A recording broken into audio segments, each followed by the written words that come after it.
Hello team, welcome to another ATP Geopolitics video with myself, Jonathan M.S. Pearce. This is a UK, EU, actually also pertaining a little bit to the United States as well, political update concerning what Keir Starmer has come out and said today in his response to the war in Iran and to the positioning from countries in the EU to the position of the United States in terms of global politics, geopolitics.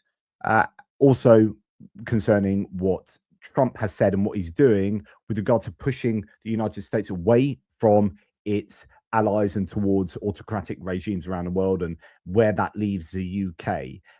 And I'm going to be talking about the UK's relationship with the EU, whether we can rejoin the EU or what that means, the single market, the customs union, the manifesto of the Labour Party prior to getting elected, saying that they wouldn't do those things, but then at the same time saying they want to get closer to the EU. What does that mean? And what does it mean for the next election?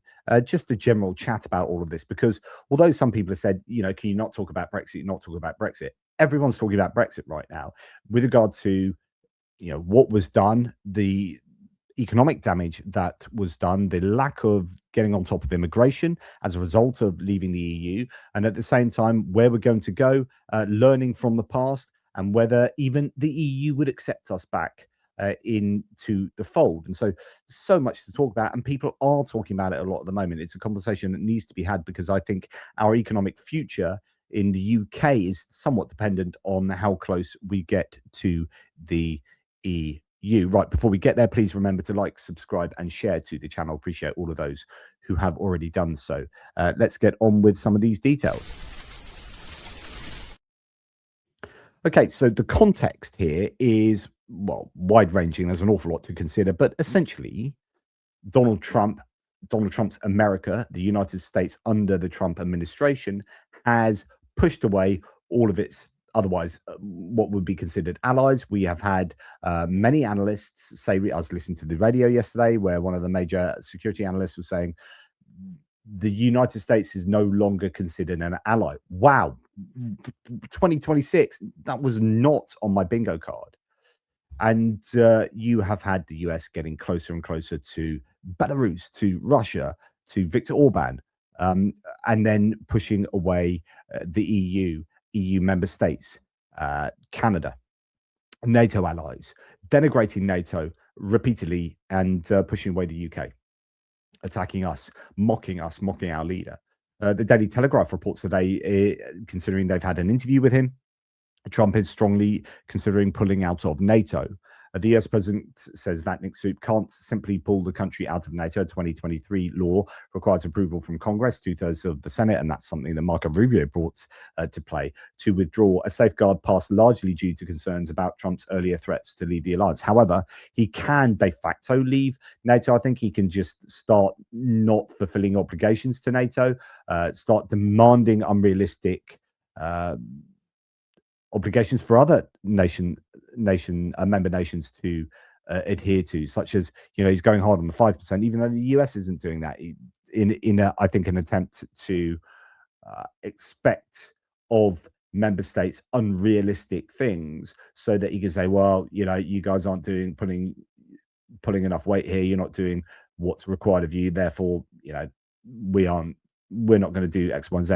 And then pulling troops out of Europe, which is something that they are strongly considering, although I think Congress has been toying with an idea of passing legislation to stop the president unilaterally deciding to do things like that. But anyway, Trump interview, I'm strongly considering pulling out of NATO. Okay, where does that leave the UK? So the issue with the UK, and I've told you this many times before, is since we came out of Brexit, since we came out of the EU, sorry, we do not have the comfort blanket, the security blanket of the EU to back us up if we need to stand up against, say, the United States. Emmanuel Macron recently, and well, Pedro Sanchez is probably a better example. The Spanish leader recently said, look, we're not going to have anything to do with the war in Iran. You can't use our bases at Moron, Madrid, in order for you to carry out your attacks on Iran. Trump then went heavy on Spain, said, we're going to sanction you, we're going to do this to you, this is not acceptable, and then he was put straight because actually to sanction Spain would be to sanction the entirety of the EU. And then the EU member states came to the support of Spain, Emmanuel Macron and others saying, hey, we've got your back, and the EU itself. Now, that's not something that can be afforded the UK. So if Keir Starmer was to stand up to Trump and say, look, this sucks, I can't believe the way you're speaking to us, no, you can't use our bases, in a really strong way, like going beyond what he's already said, then that would invite not just mockery from Trump, as we've seen, but actually a retribution of sanctions and tariffs and so on and so forth. And we wouldn't have the EU's backing, like both from a rhetorical point of view, but also from an economic and practical organizational point of view, whereby a sanction or a tariff on the UK would be a tariff or a sanction on all of the EU. So you can't really do that, blah, blah, blah. We don't have that luxury. What that means is that we are vulnerable to geopolitical machinations around the world in a way that we never used to be. And we are also not in a position to negotiate trade deals in the way that we used to be able to under the umbrella of the EU. The EU's just signed a free trade agreement with Australia that's far superior to the free trade agreement that we signed unilaterally after we came out of the EU with Australia. We had our conservative government's negotiators who negotiated these trade deals with initially Australia, New Zealand, and Japan. And then they came back, it was John Eustace, and said, yeah, sorry about that. It was not a very good deal. Hang on. We were promised coming out of the EU that we could do these amazing free trade deals. But it turns out that actually, as a weaker country, as a weaker entity than the whole of the EU, obviously, we don't have the leverage to do economic deals. So whatever you believe about being a part of the EU, and we're not really going to talk that much about immigration, to be honest. We're going to talk mainly about economics and also just the reality of the polling. So the polling shows that most Britons now think Brexit was a bad idea and there is an appetite for rejoining. So what do you do with that? Like, you can, if you are a Leave voter, you can say, oh, we can't have another referendum. Well, that's democracy, right? Why can't we have another? We have every 5 years referendums on our government. Why can't we have a referendum? I mean, it's been 10 years, it will be pretty soon, since we had the Brexit referendum, and that was a non-legally binding referendum. We didn't have to leave the EU on account of that vote, right? And actually, many people didn't really understand the ramifications. We were promised an awful lot more than we were actually delivered. Anyway, all of those issues aside, the reality is that there's an appetite for it now, and we are starting to understand the economic cost of Brexit. And so I'm not saying, well, let's rejoin and yada, yada, yada. What I'm saying is that how do we mitigate the vulnerable position we are in against that? How do we mitigate against our vulnerable position and against the economic costs that are being borne from a weaker economic position and being stuck out on our own rather than being part of a larger economic bloc? I mean, the whole point of the EU really is an economic bloc. Was its original remit, right? Okay, so then today, Keir Starmer's come out and made this speech where he's talking really about the UK positioning given the global winds of change that are gusting through the world. It's not going to be easy, clearly. And in the coming weeks, as you would expect, we will continue to assess the economic effects. We will continue to stand up for the British national interest, and we will continue to do what we must to guide our country calmly through this storm. However, it is increasingly clear that as the world continues down this volatile path, our long-term national interest requires closer partnership with our allies in Europe and with the European Union. Closer partnership with our allies in Europe and the European Union. So what does this mean? We're going to look at that going forward. Now, we have made progress on this front, on agriculture, electricity, emissions trading, and more. But as the Chancellor has rightly pointed out, Brexit did deep damage to our economy. and the opportunities to strengthen our security and cut the cost of living are simply too big to ignore. So in the coming weeks, we will... So before we get on to what he's going to say that's going to happen in the coming weeks, it's good, I think, to bite the bullet here and say, look, the data's in, it's economically cost us Brexit. Now, I know there'll be a bunch of people who will be doubling down on how Brexit is wonderful and how the data's wrong or whatever. You'll get different reactions to this. So your dyed-in-the-wool Brexiteers will be going, absolute rubbish. I'm going to just go and cherry pick some statistics that will go against what you're claiming, and I'm going to claim that your statistics are cherry picked, and so on and so forth. But I just don't think they can win the economic argument for the reasons I've given many times before. I mean, you know, just attracting inward investment, you're not going to attract inward investment, ceteris paribus, all things remaining equal. You're not going to attract it if you are competing against a free market of 500 million people, and we've got a free market in the UK of 70 million people, right? You are going to set up, if you're a multinational, you're going to set up in the EU, where you are going to have greater stability, and you're going to have the ability to access 500 million people as opposed to 70 million people. It's just, you know, it's cheaper to do so. It just makes much more economic sense, unless there are other things at play, such as, you know, Vestas, the Danish wind turbine blade manufacturer, is expanding into Scotland, and so that's going to be to do with the fact that we're actually having loads of wind farms being built in and around Britain. So, you know, okay, there's a particular reason why that company wants to set up there, and there are other reasons why other companies will be setting up, but the government will be trying to bribe corporations to set up in the UK rather than the EU, and that means we have to give more and more away. So we give them greater tax breaks, less environmental legislation, less workers' rights and stuff like that.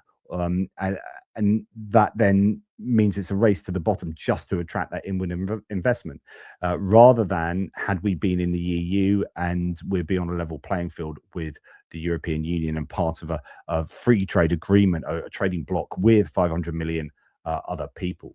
Anyway, so what's it going to look like, this closer union with the EU and with our European allies? Announce a new summit with our EU partners.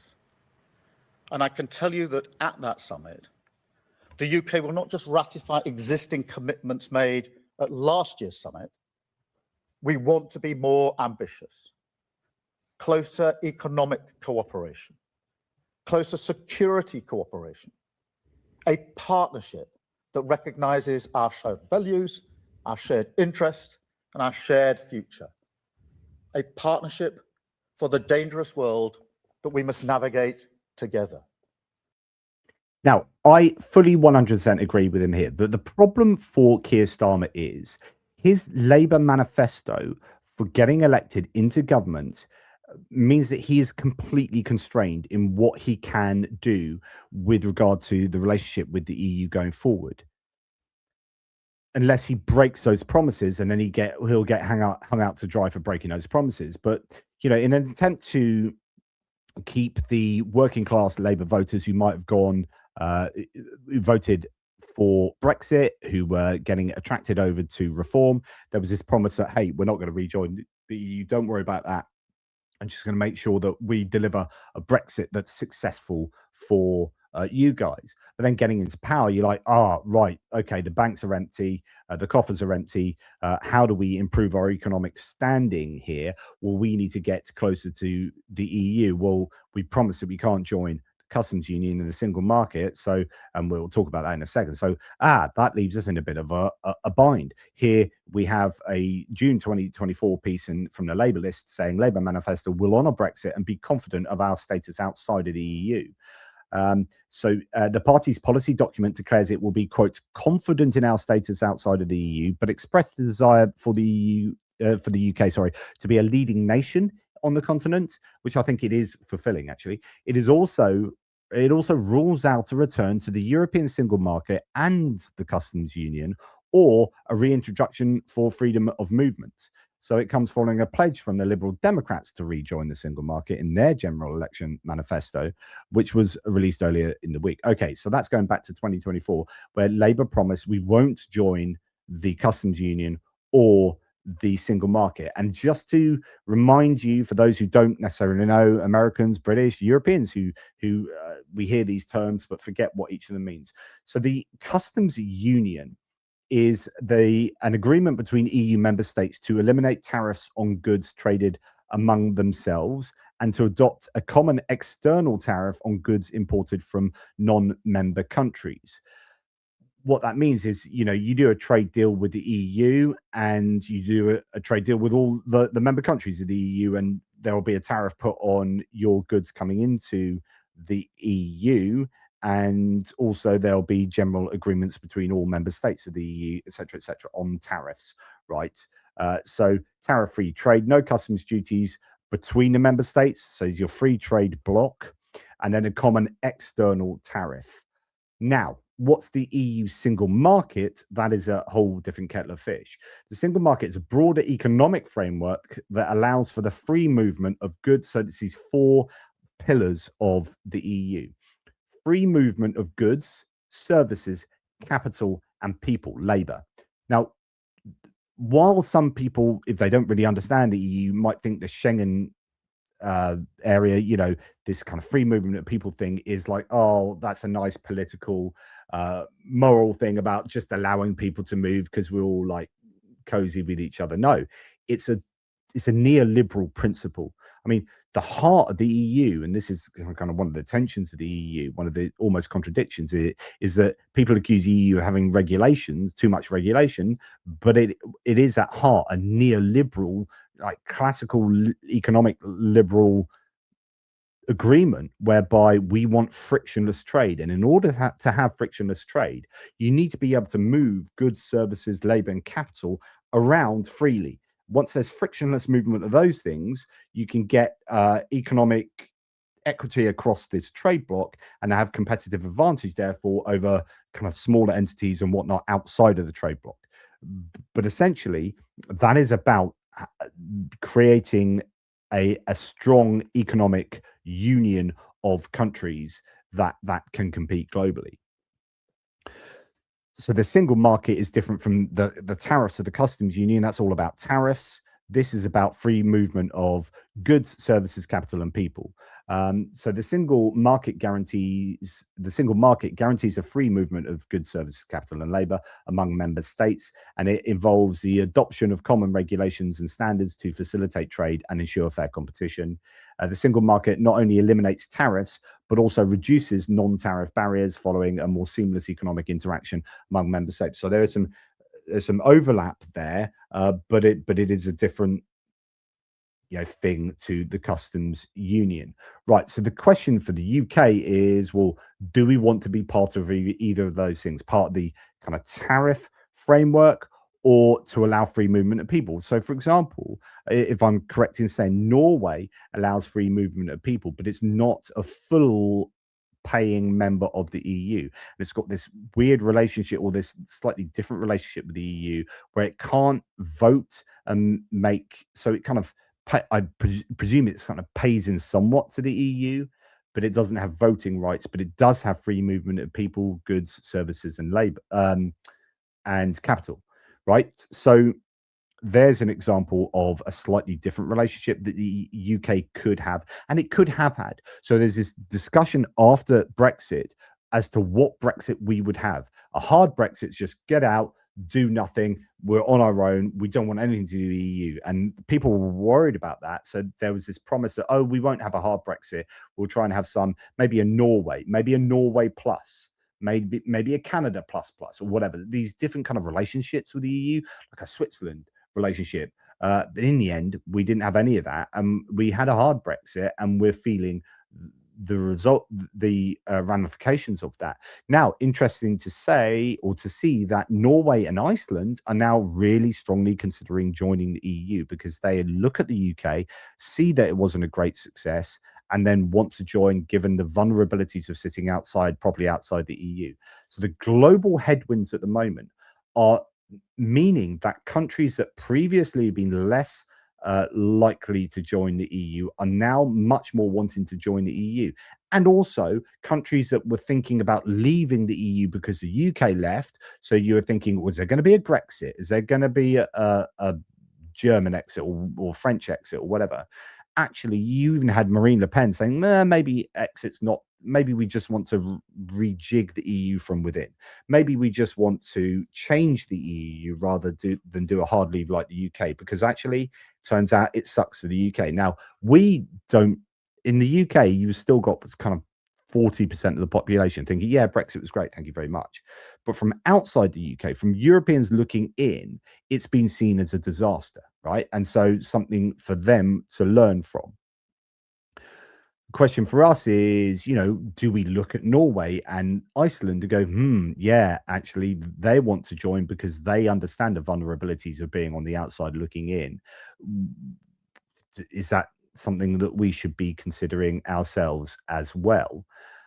Now, talking about the customs union in a single market, Keir Starmer was asked in the Q&A session about these prickly ideas. President Trump said yesterday that he wouldn't come to the aid of the UK anymore in his Truth Social post. How seriously do you take that threat from our main ally?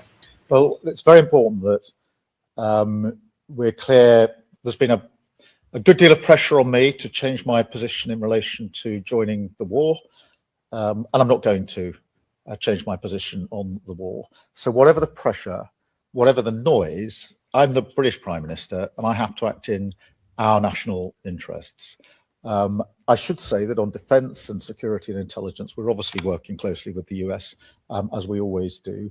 And in relation to the planning on the Strait of Hormuz, of course, that involves talking to the Americans as well. So, as I say, whatever the pressure, whatever the noise, my job is, as British Prime Minister, to concentrate on what's in the British national interest. That's what's guided me through this conflict so far. It will continue to guide me as we go forward. Thank you very much indeed. Thank you.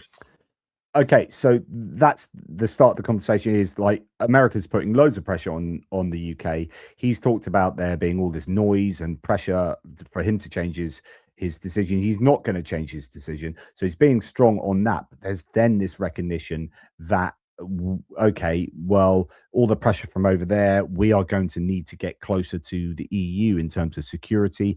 Yes, we're still sharing security intelligence with the United States, and we're working closely with them, but actually we're hearing that relationship is fracturing in both directions at the moment, and we are sharing less intelligence with the Americans than they with us.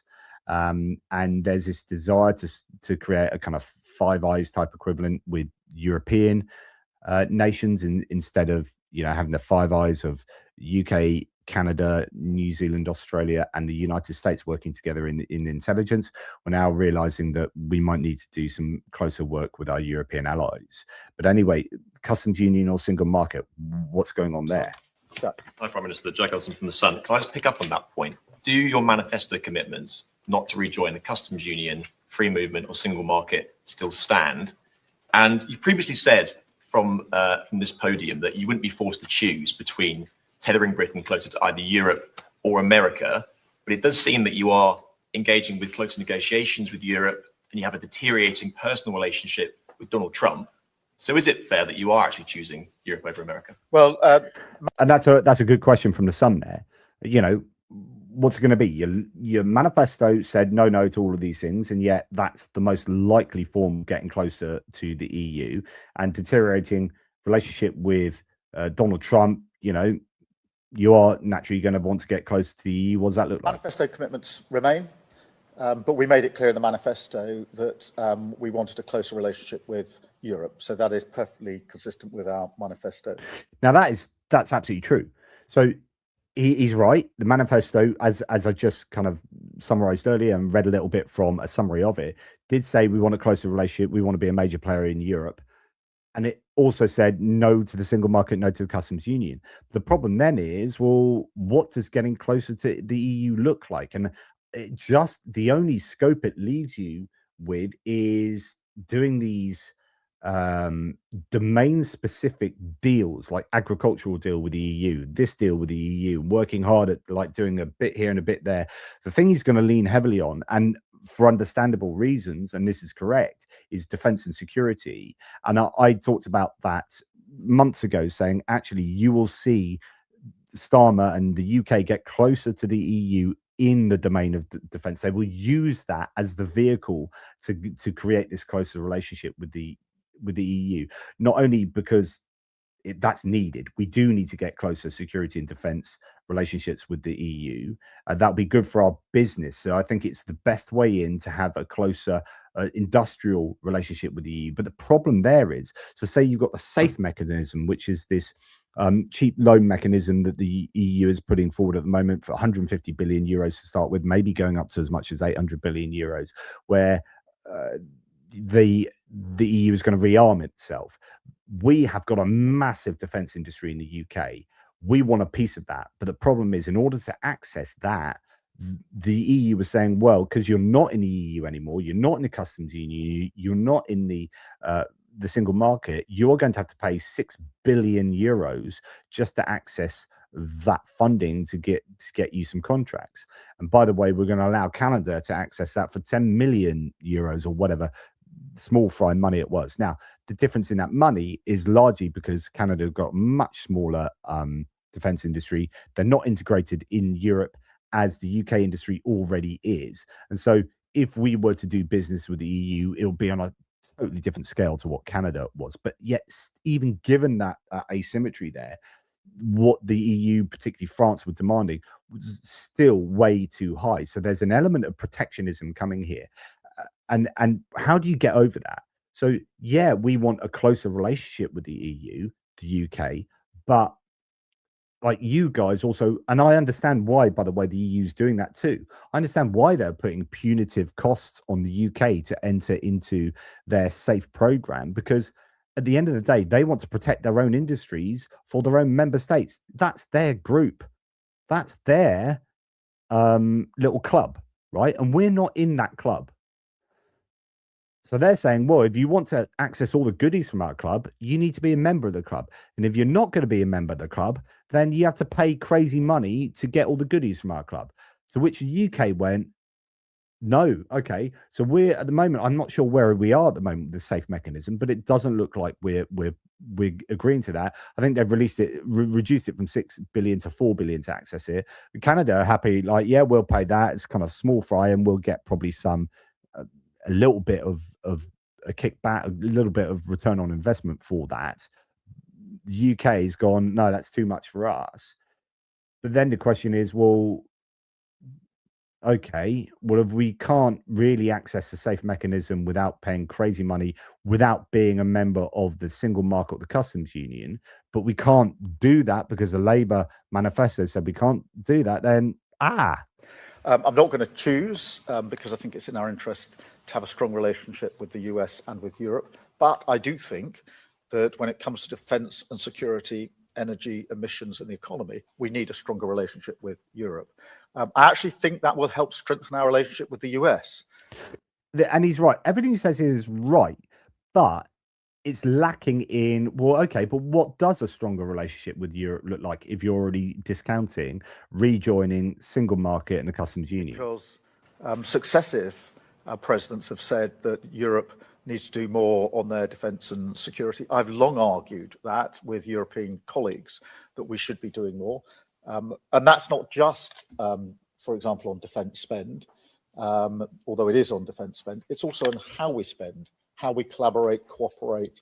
And that's why I've focused on deals, for example, that we've done with Norway in relation to frigates. Really good deal, very good for trade, very good for jobs in the Clyde, but really importantly, interoperability of the frigates. We can have our crews on their frigates, they can have their crews on our frigates. That, to me, is the future of a stronger European interesting point, defense, which is bringing together the capability that we've had. So we don't just get each country developing its own capability. It's an ongoing discussion. I spoke at the Munich conference about it. This is, by the way, really important, because what he's suggesting here is interoperability between European nations. Well, that's actually NATO. That's what NATO does.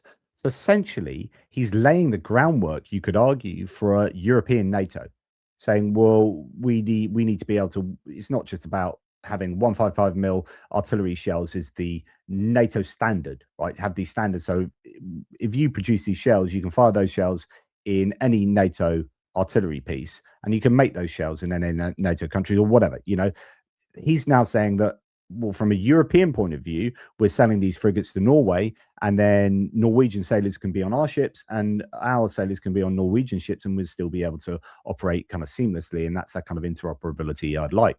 Really interesting point. It's at the Jeff meeting about it last week in Finland, that we have to go beyond just a numbers game and be much more integrated in the way that we work on defence and security. Thank you, Jack. And I've got Joe from Bloomberg. Now, what it doesn't do is really answer the issue on, what that closer relationship looks like.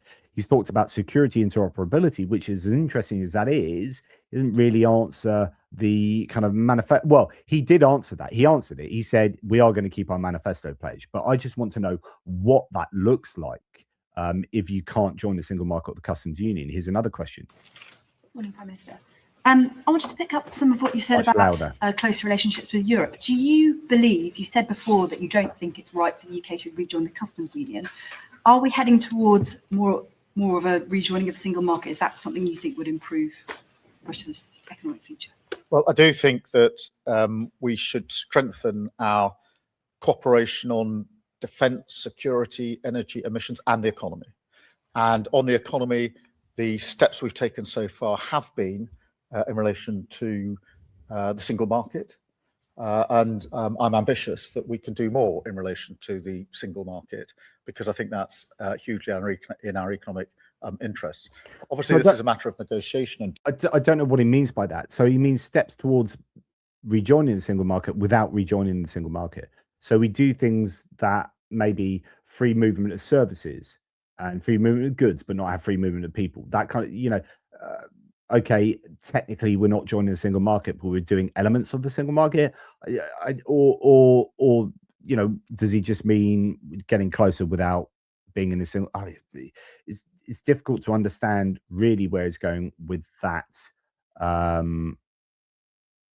without more detail coming from him. Discussion with the EU, but the summit we have this year will not just be a stocktake summit where we look at actually the 10 strands that we put in place last year.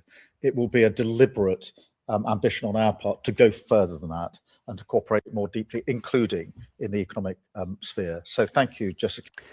So yeah, cooperating more in the economic sphere. Okay, again, what does that look like? Now, when I talk about, people who might have their preconceived ideals, like Brexiteers who might be watching this, just the other thing to consider, other than I think it's just economically, again, we're not talking particularly in terms of sovereignty, immigration, et cetera, we're just talking economics here. There are many, I think, just undefeatable economic arguments for rejoining the EU. One thing to look at is the reaction of the stock markets and the pound to news of getting closer to the EU. And it's good. Like even the Daily Telegraph is reporting it. The pound rises as Starmer seeks closer EU ties. Value of the pound rose as Keir Starmer said he wanted Britain to have closer ties to Europe. Sterling was up at 0.2% versus a single currency at 1.147 euros. After the Prime Minister said he wanted stronger cooperation on defence, security, energy, emissions and the economy. The pound jumped by 0.6% against the dollar to tip over to $1.33 as Donald Trump signalled he wanted the war in Iran to end in 2 to 3 weeks. It meant investors switched out of the US currency, which is considered a safe haven in times of turmoil. We know the dollar is there's a process of de-dollarization of the global economy, and that could be to the favor certainly of the euro and also the sterling. But the markets should tell you, if you want to know whether rejoining the EU or getting closer to the EU is a good thing for the UK, just look at how the markets react when we talk about getting closer to the EU. They like it because it is just better for our economy. And I just think it's very hard to argue otherwise. Now, then you get public opinion. Latest polling data indicates the desire for the UK to rejoin the EU is now a significant vote winner for either Labour or Conservative if they adopted that in advance of the UK general election next time. Support for Brexit falls to an all-time low. Now, I think Labour will probably have a big decision to make as to whether they just formally for the next election, 2029, just say, right, part of our manifesto is now to rejoin the EU. I think it would be wise for them to do that because they would need to differentiate from the right, from conservatives and reform. The conservatives are going to chase reform. That's what they're doing at the moment. They're just doubling down on being reform 2.0. And so Kemi Badenoch will be just completely anti the EU in everything, and Reformer obviously that.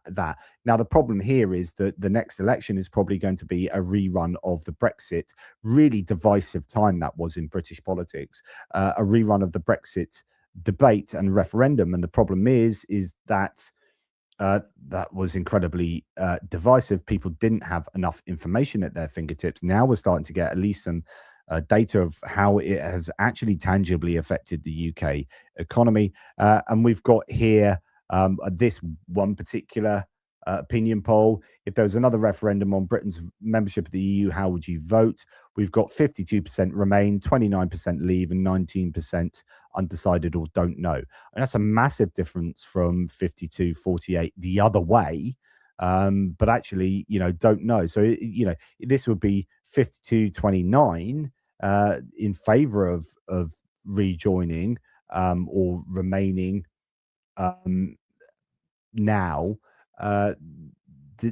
Polls on rejoining would be slightly different. The question is a little bit different here, but the point is that polls are routinely suggesting that people favor a closer relationship with the EU, rejoin the EU, thinking that Brexit was a bad idea. You've had 5 million people die since then, and many of those being in the older generations who were much more likely to vote for Brexit, to leave the EU. And you've got 6 million people now coming of age, and they are overwhelmingly more likely to be pro-EU. So there's a demographic shift that will favour a closer relationship with the EU or rejoining.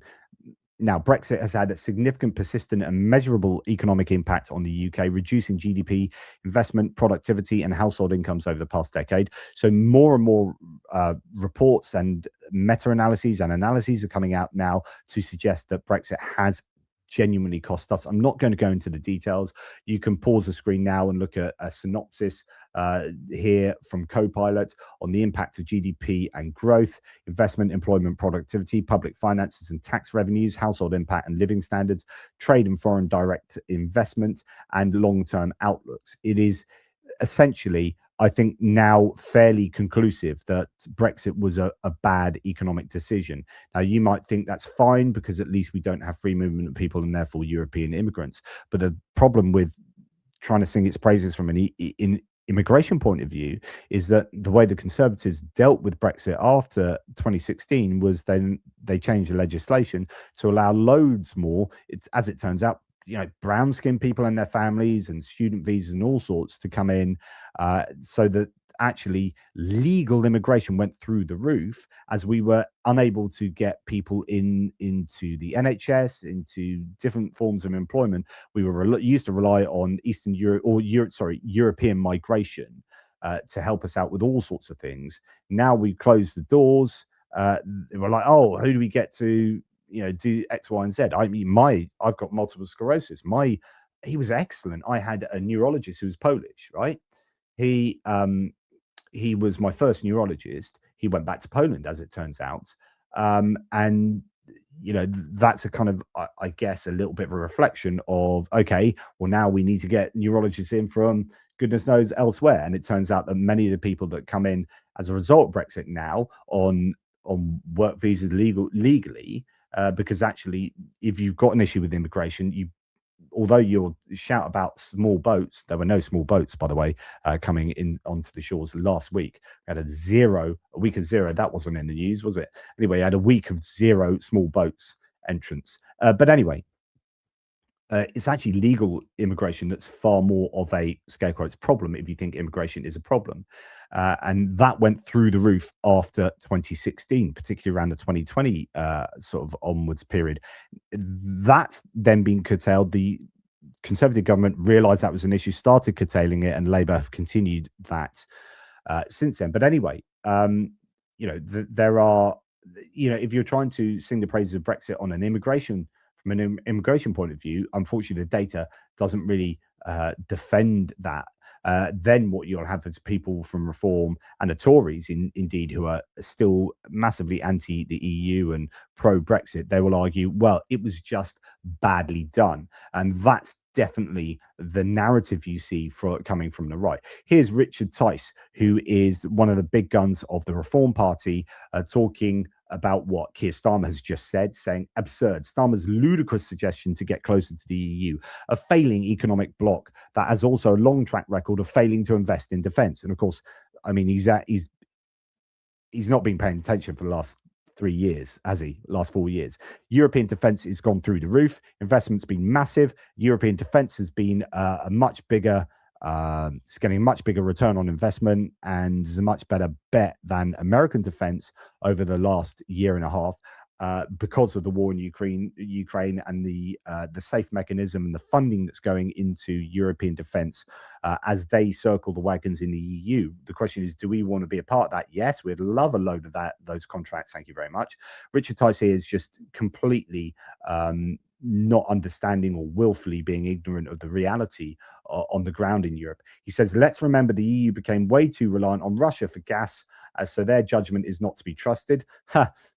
Interesting, you're denigrating Russia now, since the close connections there. We must use, including personal connections, by the way, of Richard Tice, we must use all our energy treasure of oil and gas. We must invest in our own sovereign capabilities. This is why British Sovereign Wealth Fund plan is so critical. I don't disagree with that, by the way.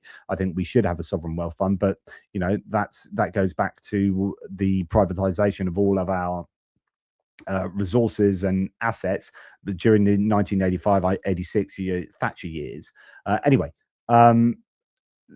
this is what you're going to see. You're going to see Reform doubling down on being anti-EU. You'll see Conservatives following their lead because they see their future as being trying to get back the voters they've lost to Reform rather than to try and take a sensible centre right ground. They're going to go more to the populist right. That leaves Labour adopting the centre ground now. I don't think Labour are massively left wing like they used to be, and I think the Lib Dems are centre left, and the populist left, where Labour used to be, is where the Greens now are. And those three are going to fight amongst each other for, I think, the centre and the left. Meanwhile, the polarization of the electorate means that Reform and Conservatives are going to be fighting for a populist right, and they will be vehemently anti, I think, the EU. Rory Stewart, who is a former One Nation Tory, so he's a Conservative who is a Remainer, very internationalist. Here he gives a summary of the state of affairs with Ollie Dugmore. The right and the far right and the Brexit right have this amazing current tendency, having been catastrophically wrong in their decision to pursue Brexit, right? Which I think the majority of the British people now accept they screwed. That was a stupid decision. Catastrophically wrong in their flirtation with Trump. Catastrophically wrong in their vulnerability they exposed to US tech. Catastrophically wrong in the way that they managed immigration in the British economy after 2017. And yet their brilliant trick is to suggest that the liberal centre have no judgment, are universally wrong about everything, right? And it's a really interesting move, because the truth is we're all wrong about lots of things, right about some things, wrong about some things. It's very difficult to predict the future.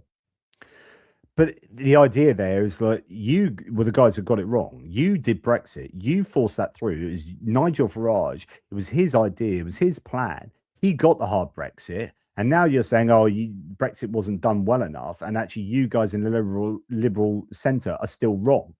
Like, we're the ones saying, no, you're wrong. Like, what you did was wrong, and here are the receipts, and here is the economic cost of it, and here is how we're sitting out on our own as a minnow in a shark tank trying to do trade deals with the world. Our trade deals suck compared to the EU trade deals, and we're getting beaten around by the US, and we're having to do a trade deal with the US now that sucks, and it's going to eat into our big pharma and into our agricultural business, and we're being forced, and big tech are picking us off. Meanwhile, the EU is looking far safer, by the way.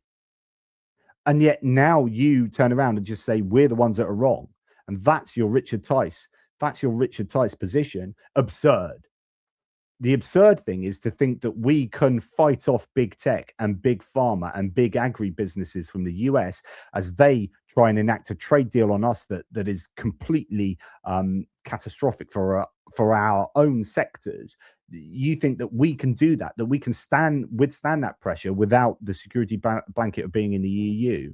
Well, actually, Richard Tice, you are the one that is wrong here. And I think Rory Stewart is absolutely right in pointing that out.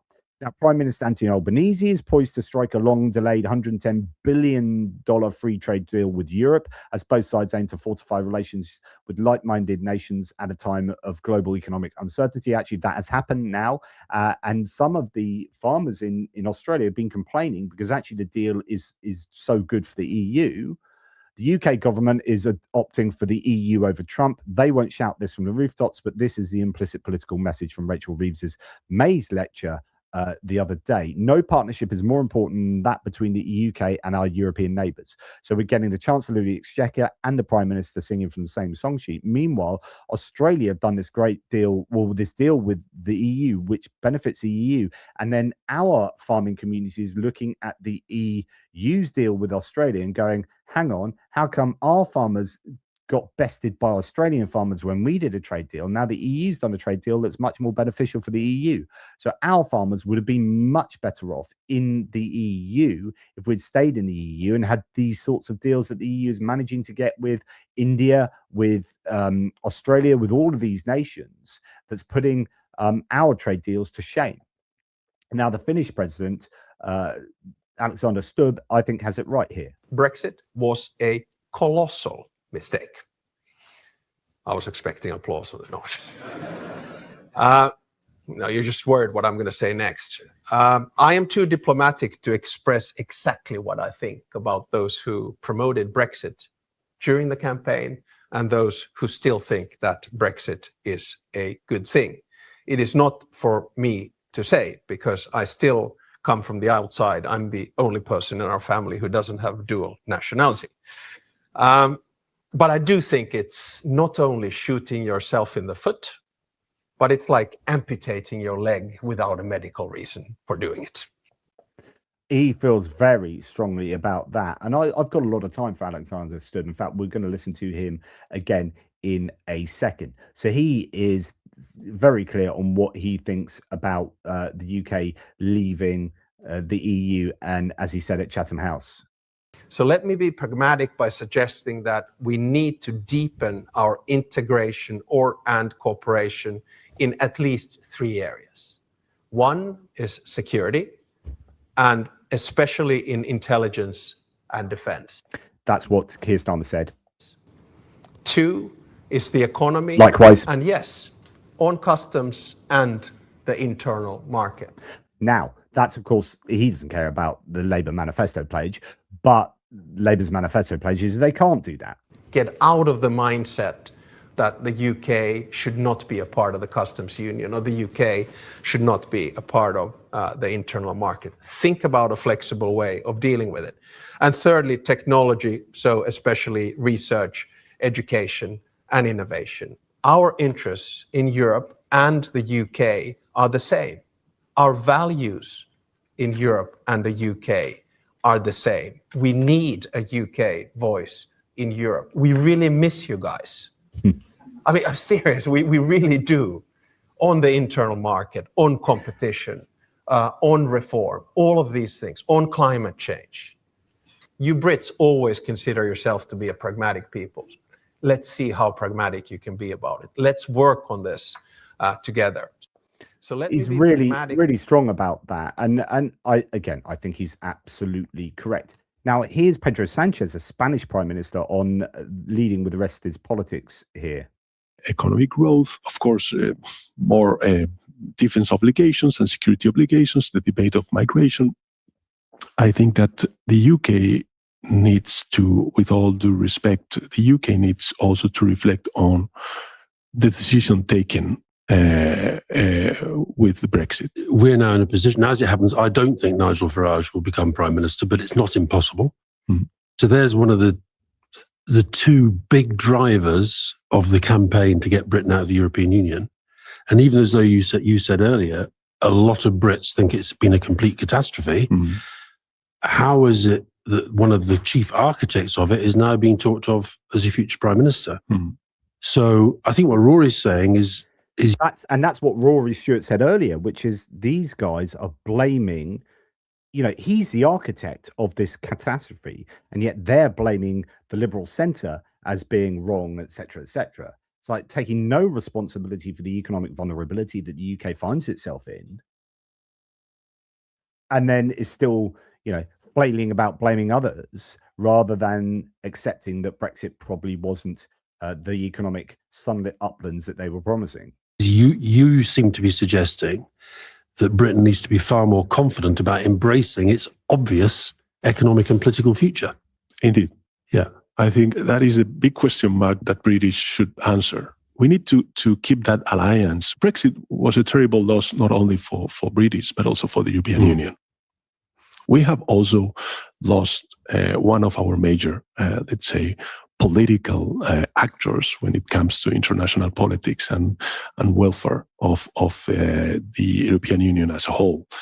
And middle answers are not the correct one. You need bold primary colours.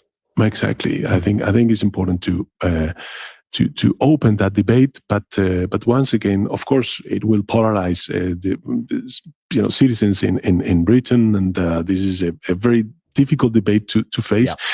But again, it's a question of framework. How Britain could win more sovereignty, and in my opinion, you don't win more sovereignty when you are out of a bigger political project. This is honestly one of the most important points in this whole video. And it is going back to, I said, we're going to concentrate on economics, not sovereignty. But actually, this is hugely important. Like, by being a minnow out in the sea, in a shark tank, right, in this larger body of water, we are weak. And because we're weak, it means our future gets defined by stronger actors. So, for example, the UK-US trade deal is a supreme expression of this issue. The US dictate to us what we have to do, and we have to genuflect to the US because we're not powerful enough to stand up to the US. And so we cannot express our sovereignty. We cannot get over the line what we want in a trade deal with the United States, and because we are the by far the weaker actor there.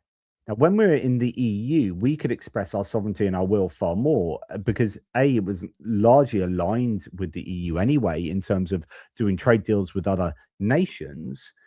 We stand to benefit, and express our sovereignty there, get our will across the line. But we are far more likely to be able to express our will globally as part of this major bloc than we can by being a minor player that is much more, I think, victim to the vagaries of the currents, of the global geopolitical currents. I think that's a really important point from Pedro Sanchez. In our case, of course, the European Union. I mean, imagine Spain out of the European Union. It would be a disaster. You were the first Spanish Prime Minister I've met who hasn't raised Gibraltar in the first. So I think that's a really important point there from Pedro Sanchez. We're going back to Alexander Stubb here just for a wee while again. Medium-sized country is having outsized influence. What lessons can countries like Britain take from this, when they might feel they no longer have the raw economic and military power in terms of playing a useful role in shaping the world? Because we can often feel powerless. Sorry, Roy, can I just say, as your political guide, if you were still a politician, you're basically saying UK is the new Finland. Is always the happiest country in the world. Yeah, that's true. For the that's UK. true. That's true. No, I mean, which we're certainly not. I actually think that some empires in this world have been able to transition to become middle powers, and then the United Kingdom is the greatest example thereof. With your colonial past, with your Commonwealth past, to be able to find the position that you have in the world right now, I think is extraordinary. There are other countries that have not been able to deal with their past, and I think Russia is a good example thereof. They have not been able to cope with the past of the Soviet Union or Stalinism. Germany has been able to cope with their past. So in that sense, I would give kudos to the United Kingdom and continue to do what you do. And please come back to the European Union at one stage. And if I may finish off with this to the British audience, to say that I hope we're seeing a sequence whereby it took you 7 years to negotiate yourselves out of the European Union. It'll take you 7 years to regret it, and then 7 years to negotiate yourself back in there. We need you back. And maybe that's the point at which the UK can lead the debate about reform of the United Nations Security Council. Why not? Exactly. Thank you very much. So there you go. That's his opinion. Now, this is Jean-Noël Barrot, the French foreign minister, talking more particularly about the single market and the customs union. We've been talking about reset, who are now talking about alignment, and some of whom mentioned the terms customs union. So let us say to our British friends that if they stand ready to come back to the single market with all associated privileges and duties, they will be met with open arms. And we've been talking about reset. So interesting there. That's talking about single market, customs union, I'm sure thrown in there, which is like, look, if you come back to that, you'll be welcomed with open arms. But until that point, I think France is going to be as protectionist as it's always been, which is that if you want to join the safe mechanism, but you're not in a single market and you're not in a customs union, you have to pay some top dollar, some top euro to get the goodies there. And so there's this idea that France wouldn't accept, and there is this big question about, look, if we did come to rejoin the EU, would they want us back? I think in principle, the EU would love the UK back. The only issue is like what they don't want the UK to do is then go be in for 4 years, get another government in, and then they want to take us out again. So there would have to be safeguards that meant that we couldn't keep flip-flopping because that cost the EU, it cost the UK. It's just not good for the political health of all those involved. And it's just an absolute nightmare. So that is why I think European nations would be reluctant. I mean, in principle, I think everyone would truly want the UK to be back in the EU, who are EU member states. I think that's just a win-win for the EU, and I think it's a win for the UK. Your issues are, you know, exactly what I just said, like potentially wanting to get out again and the chaos that would ensue from a UK that just can't work out what it wants to do. And then for the UK, the problem is always going to be immigration. If we have to sign up to free movement of people again, like, is the UK ready for that, considering that was the defining factor of the Brexit debate previously? So anyway, what have I got here? Right, we're investing up to £2 billion to cement the UK's place as a world leader in quantum and to ensure this technology drives jobs, growth and innovation for the future. I mean, there's loads of good news at the moment with regard to British business at the moment in terms of big tech. And I think the idea that the third element for Alexander Stubb was in the tech side of things, I think, and given big tech has this American dominance, that the EU is trying to get independence from the United States, the UK as well. And I talk about often about security and defense, like Keir Starmer talked about, as our way into a closer relationship with the EU. I actually think tech is also a really important one as well. And Alexander Stubb was absolutely right to bring that up. Anyway, we are getting close in energy. We've had that deal with all of those EU nations around the North Sea to have interconnectors and an integrated energy scenario framework there, infrastructure there. And I think that's really important as well. So we are doing exactly what Keir, as you would imagine, exactly what Keir Starmer. I mean, we're doing it because he's a prime minister and that's what he's doing. And I think that is right. So energy, security and defense, and also tech.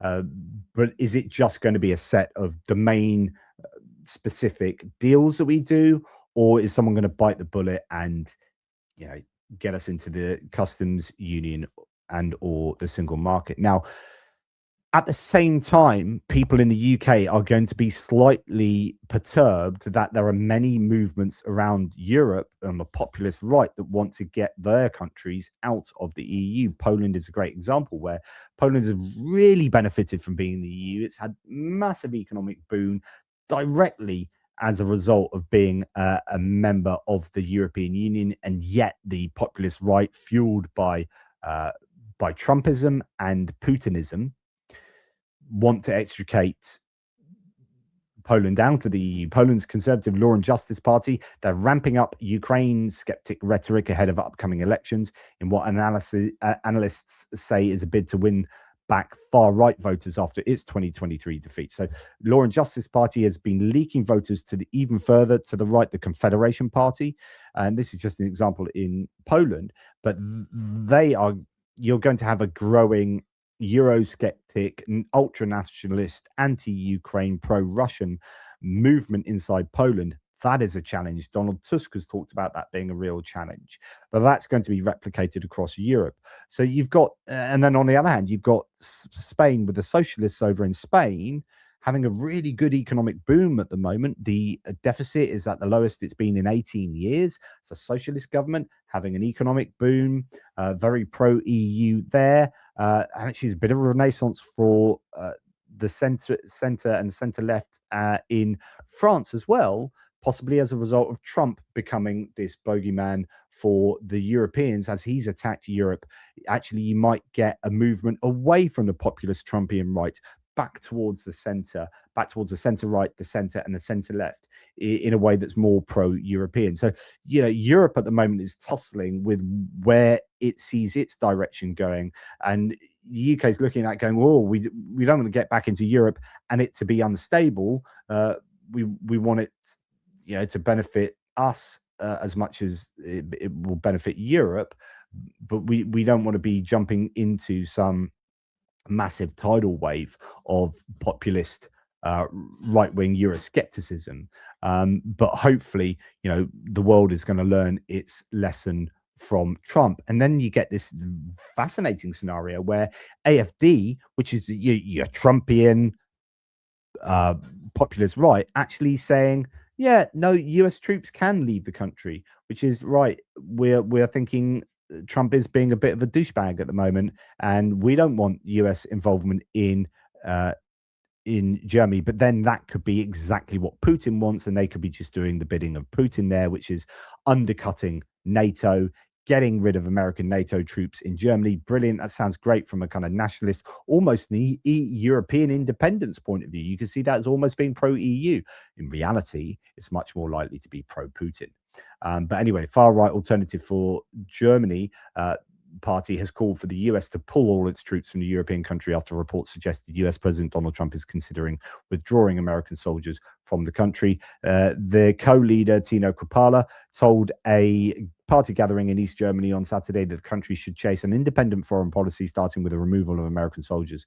Just under 40,000 soldiers from the US are still stationed in Germany. And then I find this interesting. So if we did consider getting closer to the EU, even rejoining the EU, just remember it will be reform and immigration and boat people, blah, blah, blah. That will be the center of the debate. Now, this is fascinating. So the Reform Party in Scotland are now driving around with billboards on the side of their vans saying Scotland is at breaking point, with a big picture of boat people, right? And yet Scotland doesn't even get boat people. Like Reform UK Scotland has unveiled new election van adverts featuring an image of a small boat with asylum seekers on board. Worth noting, Scotland has no known small boat landings. It's the south coast of England where they land, come over from France. It's well dangerous to go in the Scottish waters. Across where? From Iceland? From Norway? From the Shetland Islands? From the Orkneys? What's going on there? So, but it just goes to show that this is all about polarizing narratives that use really divisive ideas like boat people. And if we did, like 2029, I think is going to be all about that you are going to have a rerun of the Brexit debate, I think, and it will be about immigration, as it always bloody is. But you know, it's important that the UK gets back into the middle of global politics, and I think an example of that is that the UK is going to be hosting 35 countries to discuss what's going on with the Hormuz, Straits of Hormuz, convened by Yvette Cooper, the foreign minister. Interesting that that's taking place. So the UK is a major player, obviously, in world politics. I think we've taken a bit of a beating, to be honest, from being outside of the EU. I would love us to be inside the EU, but understand it will be essentially a debate about. I don't even think it'll be a debate about economics, because I don't think the person on the street really cares about how much the membership of the EU costs. They'll say they do, but reality is it will be about immigration. It will be about immigration. And so if it does come down to a debate about immigration and a free movement of people as a pillar of the single market, then whoever is arguing for rejoining or for a closer relationship with the EU, they need to have that narrative sewn up. You need to have your immigration narrative sewn up. Can you be a member of the EU and not have free movement of people? Is that something the UK would try and argue for? I don't know. Let me know what you think, but this will be in public debate in the UK now going forward until the next election. Brexit never really went away. It is there, and it is affecting us economically. It is affecting us socially. It is affecting us in all sorts of different ways.